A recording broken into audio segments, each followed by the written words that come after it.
We're proud of your unshakable determination and relentless pursuit of your goals.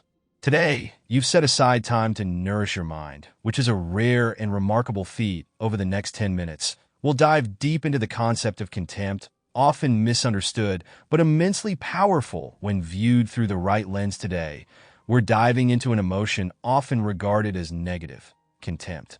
In the modern world, contempt is seen as cold, distant, and morally superior, a sentiment many of us are taught to avoid. After all, we live in a society that values democracy, respect, and equality. But what if we told you that contempt, when understood properly, could be a tool for growth? That it could be a powerful social lever to elevate not only yourself, but also those around you? Contempt, when wielded correctly, has shaped entire civilizations, and one of the greatest examples of this is found in the Spartan way of life. Let's clarify a key distinction. Contempt is not the same as disgust. While disgust is a visceral, sensory reaction to something repulsive, contempt is rooted in the mind. It's an emotion that rises from a sense of moral or intellectual superiority, often in response to someone else's unethical behavior or incompetence. Renowned psychologist Dr. Paul Ekman studied this distinction through facial expressions, discovering that while disgust is tied to our senses, contempt is tied to our thoughts. Contempt is the feeling that says, "I'm better than this behavior," or "I would never stoop to that level."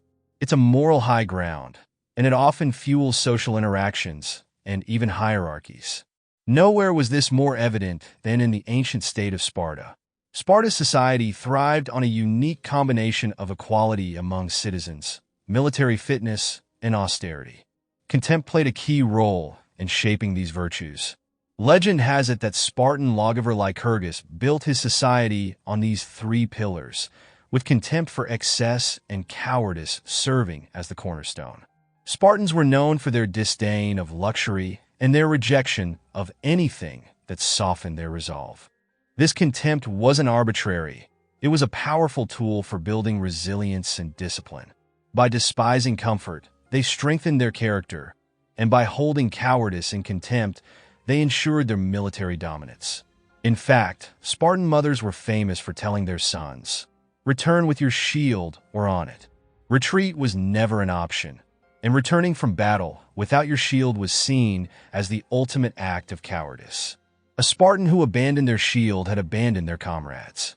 Contempt for such behavior wasn't just personal. It was woven into the very fabric of Spartan society. Spartan society teaches us that contempt, when properly directed, can be a powerful motivator for personal and social improvement. But it's important to note that this isn't about looking down on others for superficial reasons. True contempt, the kind that builds strength, is aimed at cowardice, laziness, and moral failings. It's the kind of contempt that pushes people to rise above their weaknesses. When we feel contempt for our own indulgences, whether it's our procrastination, our desire for comfort, or our reluctance to face difficult truths, we open the door to growth. Contempt, in this sense, can help us transcend the limitations we impose on ourselves. The Stoics took this idea even further. They believed that mastering contempt for external things, whether it be wealth, fame, or even physical pain, was the key to true freedom. Seneca, one of the greatest Stoic philosophers, famously wrote that we must despise pain, for it is nothing more than a temporary sensation, one that can't touch the core of who we are. By shifting our contempt from people to things that are beyond our control, such as pain or the fear of failure, we rise above them. Contempt becomes a tool for strengthening our mind and spirit, allowing us to live with greater freedom and peace. So, how can you use contempt as a tool for your own growth? Start by turning it inward, but not destructively. Focus your contempt on the things that hold you back, the excuses, the distractions, the fears.